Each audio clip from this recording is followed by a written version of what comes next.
সাংবাদিকরা অতি দলদাসে পরিণত হওয়ায় দেশে ফ্যাসিবাদের উদ্ভব হয় বলে মন্তব্য করেছেন বাংলাদেশ ফেডারেল সাংবাদিক ইউনিয়নের মহাসচিব কাদের গনি চৌধুরী।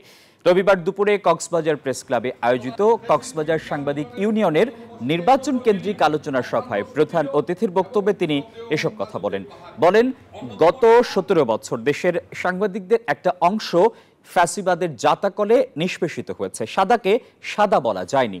সাংবাদিকদের ঐক্যবদ্ধ হয়ে দেশে বস্তুনিষ্ঠ সাংবাদিকতা ফিরিয়ে আনার উপর জোর দেন কাদের গনি চৌধুরী। বান্ডেল থাকলে প্রতি সেনমানিতে টাকা বাঁচবে। বিকাশ সেনমানি বান্ডেল কিনে জিতুন প্রতি লেনদেনে।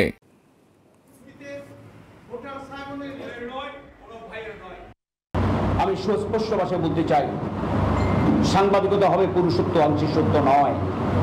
আংশিক সত্য, আংশিক মিথ্যা জীবন সাংবাদিকতা গল্প হতে পারে। সত্য মিথ্যার সংমিশ্রণে গল্প হতে পারে, সাংবাদিকতা হয় না। দেশপ্রেমিক হতে হলে যেমন 100তে 100 পেতে হয়, তেমনি সাংবাদিক যদি হতে চান, সাংবাদিকতা যদি চান, যদি নিউজে বলেন, আপনাকে শতভাগ সত্যটাই লিখতে হবে।